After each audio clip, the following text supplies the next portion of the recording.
For Catherine's 30th birthday, she decided that the Smith girls should do a trip to the German Christmas markets.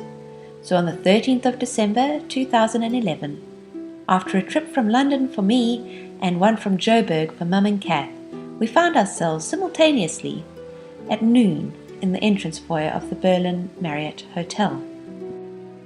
We were exhausted and a little wet from our separate journeys and made our way relieved up to our room on the 7th floor, where we unpacked and had a little bit of a rest before setting out to find some lunch. Our hotel was situated in the Potsdamer Platz, which is in the heart of the new metropolis of Berlin. It was originally an important part of urban life during the 1920s, boasting the first set of traffic lights in the world, but became a desolate wasteland after the bombings of World War II and the erection of the Berlin Wall in 1961. Since the fall, however, it is featured as Europe's largest building site and is now a city within a city surrounded by imposing modern buildings that were erected at a cost of about 17 billion euros. Our first stop was the Sony Center with its glass Mount Fuji cupola. Designed by Helmut Jahn, this is the most ambitious and architecturally interesting of the new buildings.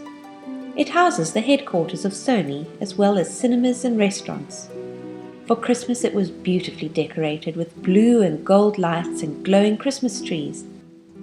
Delightful Lego characters peopled the forest. 2 Santas, a bear, which is a common symbol of Berlin, and a snowman. Wraith-like angels made of tube lighting glowed amongst the trees in this beautiful display around the fountains of the plaza. After we had admired the center, we looked for a little restaurant and had our first meal. Our appetites satisfied by toasted sandwiches, we headed out across Potsdamer Strasse to explore the local Christmas markets we'd noticed as we arrived. It was very festive, full of all kinds of sensory delights, and intricate wood carvings over which we oohed and ahed before we were drawn into the warmth of the main mall of the Arkaden, one of the city's favorite shopping centers.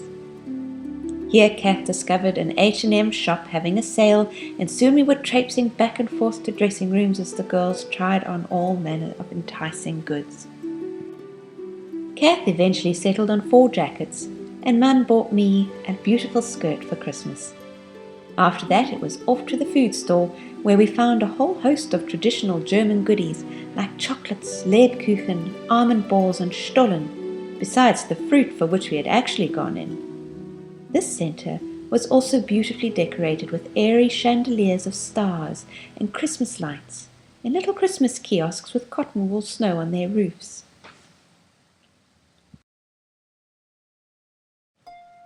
By the time we headed back to the hotel, it was quite dark, and the Christmas market was glowing with twinkling lights. When we came to the road to cross, we were greeted by the little Umpelman figure striding out purposefully on the green pedestrian light. Berliners are quite proud of this little guy. Once in the rooms, we bathed and readied ourselves for the evening drinks get-together at 7 o'clock.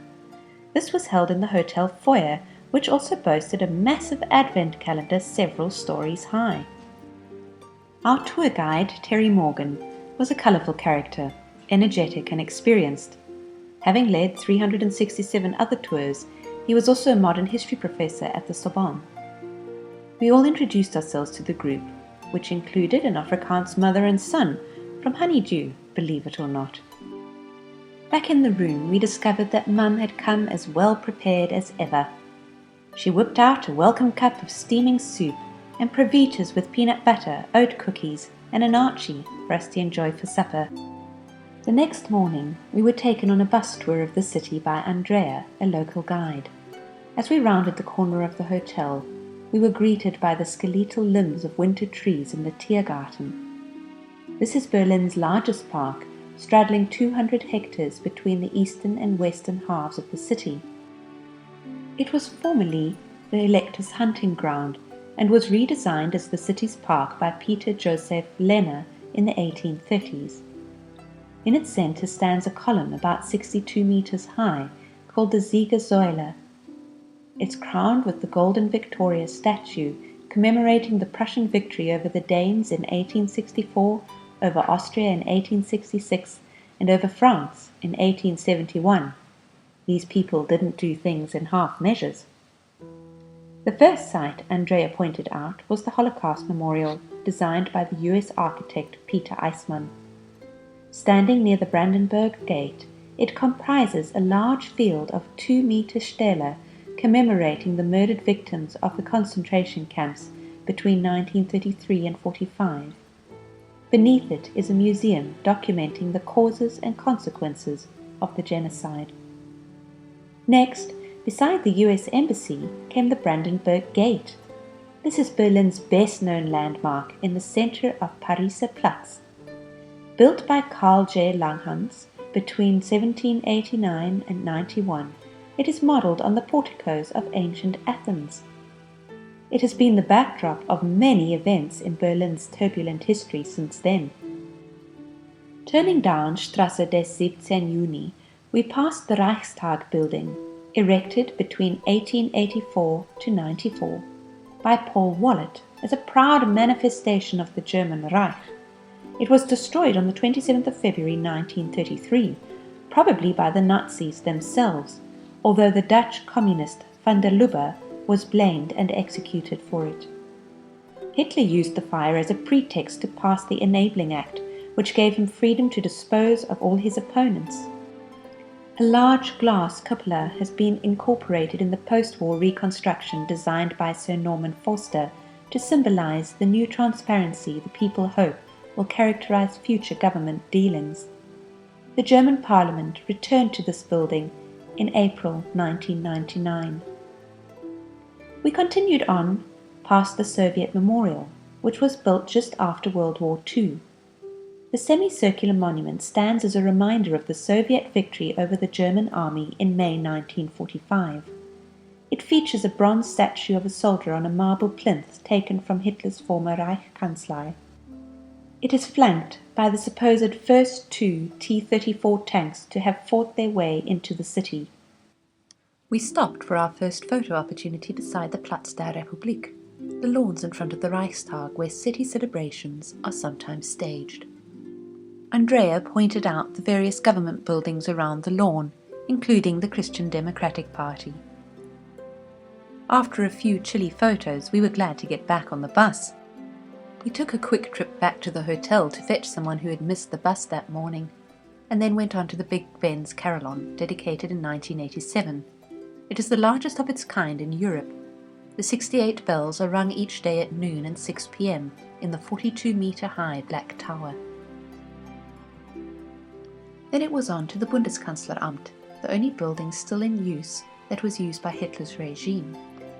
From here, we passed over the Moltkebrücke spanning the Spree River and continued on past the Hauptbahnhof with views back across the Spree to the Reichstag and Paul-Lauber-Haus Bundestag buildings before crossing the Marschallbrücke and returning to the eastern side of the Brandenburg Gate. We turned into Unter den Linden, moving past the Russian Embassy, Komische Oper and the Deutsche Guggenheim to the Staatsbibliothek with all its scaffolding, which houses Beethoven's original Ninth Symphony score beside the millions of other books in the State Library. Next to it is the Humboldt University, founded in 1810 at the initiative of Wilhelm von Humboldt, a lawyer who later taught there with his brother Alexander. Across the road, with the central equestrian statue of Frederick the Great at this point, is Bebelplatz. This lies between the Altes Palais and the Staatsoper, which is under reconstruction at present, with the dome of St. Hedwig's Kathedrale in the background. It was here in Bebelplatz that Hitler's famous book burning took place in 1933, when 25,000 books by enemies of the Third Reich were publicly burned. The square was originally built as the focal point of the Forum Fredericanum, an area designed to mirror the grandeur of ancient Rome. Continuing up the street and beside the university stands the Neue Wache, designed by Karl Friedrich Schinkel, and now serving as a memorial to all victims of war and dictatorship. Next came the Zeughaus, a former arsenal, now the Deutsches Historisches Museum, built in Baroque style in 1706, with Schulte's sculptured masks of dying warriors above the windows. From here we made our way to the Berliner Dom, built between 1747 and 1750 to house tombs of the Hohenzollern family, with its reliefs of Luther's historic stand. We stopped in front of the Altes Museum, built by von Schinkel and opened in 1830 to house the Royal Collection of Art and Antiquities.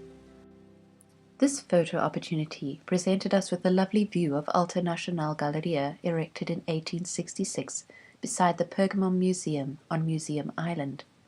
We were also able to get good shots of the original Father Christmas Coke advert picture displayed on one of the walls at the intersection across from the Lustgarten.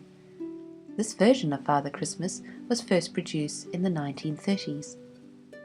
Our tour continued with a drive past the Pergamon Museum, advertising its current show of Egyptian art treasures.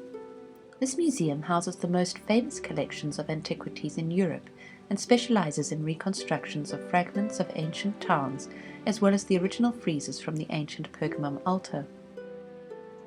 Then we moved down to the rounded corner of the Border Museum, housing a rather mixed collection of artifacts, across the Ebertbrücke and past the University Clinique, before circling back towards Spandauer Strasse and up to the Marienkirche, first established as a parish church in the 13th century. This has an interesting altar and pulpit, and a tower with a dome added in 1790. The tall 365-meter Fernsehturm television tower, the third highest building in Europe, called the Toothpick by the locals, boasting a revolving cafe and viewing platform, stands behind the church and a large building site in front of the Rotes Rathaus, which is Berlin's main town hall. It was designed by H. F. Wassermann and built during the 1860s. The large open building and archaeological site in front of this has the usual huge pink water pipes, which are a strong feature of all building sites in Berlin, as the water table is so high. From here we turned down the Rathausstrasse past the Nikolaiviertel. This is an area of redevelopment along the banks of the Spree, where some of the oldest of the houses in Berlin once stood. These were rebuilt between 1979 and 1987 by the GDR in an effort to recreate a medieval village. Next came Gendarmen's Square. This is situated between the Französische Dom and the Deutsche Dom. The Französische Dom is the Huguenot cathedral built between 1701 and 1705 for the Huguenot community that had found sanctuary in Berlin after they were expelled from France by the Edict of Nantes in 1598. The Deutsche Dom is an old Protestant Reformed church built in 1708, destroyed in 45 and rebuilt in 93. The Concerthaus behind the square is another neoclassical gem by K. F. Schinkel, built around 1820. Today it houses the Berlin Symphony Orchestra, which is currently under the baton of Daniel Barenbaum. From here we turned up Friedrichstrasse with its famous stores toward Kreuzberg. These days, Kreuzberg is a colourful melting pot of cultures in the old Soviet-style tenements. We passed the last bit of the Berlin Wall, which is still standing. Then on to the Martin Gropiusbau. Martin Gropius was founder of the famous and influential Bauhaus movement in 1919. He died in 1969. Then it was the Topographie des Terrors, housing an exhibition documenting the Nazi crimes in its cellars, and Preußische Landtag, then back toward Potsdamer Platz with its memorialized sections of the Berlin Wall. Then the Sony Center and on through the Kulturforum, an idea first mooted in 1956. Most of the buildings of this culture center were established between 1960 and 1987 by famous architects like Ludwig Mies van Rohe and Hans Scharoun. Here we find the Staatsbibliothek, built by Scharoun in 1978, the Neue Nationale Galerie, which van Rohe built for modern art, the 19th century St. Mattauskirche Philharmonie. Built 1960–63 by Hans Scharoun, it pioneered a new concept with the podium occupying the central section of the pentagonal hall with galleries around it for the public. The gilded tent-like exterior was added between 1978 and 81. In 1984–87 saw the addition of the Kammermusiksaal. The Kulturforum is also home to the Gemäldegalerie, which houses high-quality artworks systematically acquired by specialists from the end of the 18th century to represent all the major schools of European art. Then we returned once more past the old wall and Trabi world, where one can hire one of the last of these East German cars at an exorbitant price for a nostalgic trip down memory lane. Then past Checkpoint Charlie, the American-controlled border checkpoint of the Cold War and the scene of several attempted escapes. Our journey ended at the Gendarmenmarkt. This Christmas market is one of the best loved in the city, and we were dropped off for lunch and a couple of hours to enjoy all the festive goodies before our afternoon appointment. One of our first stops was the bratwurst stall beside a bread oven with a huge doughy crocodile on the roof. Then it was on down the side alleys exploring the stalls with their attractive brands of miniatures. I bought a dear little German house, and Mum found a sweet little couple with their new baby. In the famous Käthe Wohlfahrt stall, we found other tiny novelties, like Mum's little nativity scene and Mia's angel. After that, Kath twisted the arm of one of the glühwein shops to make her steaming glasses of hot apple juice, and Mum discovered a shop selling dried apple chips. Just before our bus was due, we discovered a craftsman making 1 centimeter size carvings in a corner. We had decided to take the optional extra tour to Potsdam and the Sanssouci that afternoon. Our route took us past the International Convention Centre with all its flags and the Funkturm, a small Eiffel-type tower from 1926 used for radio broadcasts.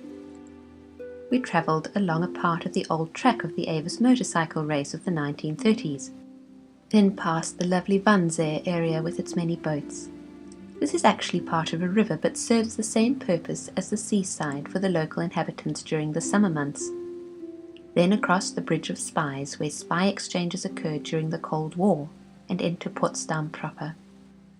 Before the war, this had been a very upmarket area used by the elite because of its close proximity to the royal palaces, and also its pretty setting with several waterways close by. During the Soviet occupation, it became badly run down, but several of the buildings have since been sold by the government, and many folk are returning it to its former glory at great expense. Potsdam is in the state of Brandenburg, which completely encircles Berlin, a city-state in its own right. We arrived at Schloss Sicilienhof at about 3 p.m. and were taken on a detailed guided tour through the rooms in which the Allies, Stalin, Truman, Churchill, and later Attlee, met in July to August 1945 to decide the fate of Germany after the war. Built in 1913 for the Crown Prince Wilhelm, who would have become Kaiser Wilhelm III had the outcome of World War I been different. It is in the style of an English Elizabethan manor house. Andrea pointed out the various rooms in which the different leaders had had their offices and sleeping quarters, and gave us a very thorough explanation of what happened, even down to the bugs in the bushes planted by the Russians to monitor the English and American discussions. It started to rain on our way back to the bus at the close of this tour, so our group opted for a drive around the gardens of the Schloss Sanssouci rather than a walk.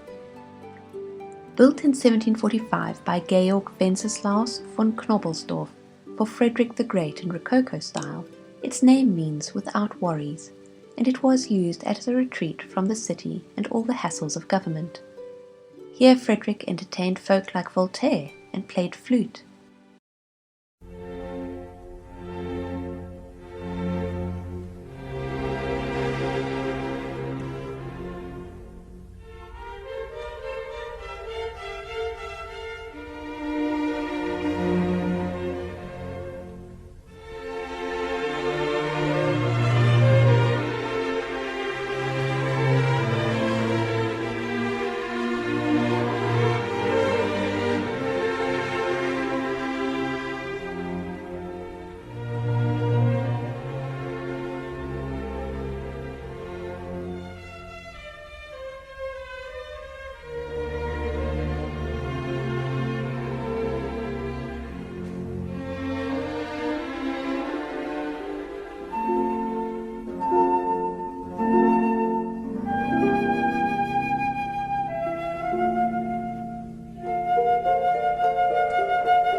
Our trip home took us back to Berlin and down Kurfürstendamm to see the lights of this fashionable West End shopping street as we headed back to the hotel. Built originally in 1542 as a lock road, it started out as a bridle path linking the town residents of the electors with their hunting lodge, and it was only in 1871 that it started developing into a fashionable boulevard where Bismarck hoped his statue would one day stand, though nothing has come of this request to date. We reached the hotel at about 5:30, and not having booked the evening excursion, we slipped upstairs for a short rest and changed shoes before setting out for a last visit to the Potsdamer Platz market and the Arkaden food stores to pick up some extra supplies and find a bite to eat at an Asian restaurant. Mum and I woke on Thursday the 15th to find Catherine had already left on an early morning walk to the Brandenburg Gate for some last photographs. With about half an hour to spare, Mum and I decided to follow her example and set off along the Tiergarten, stopping to photograph the double line of stones indicating the position of the Berlin Wall on the sidewalk.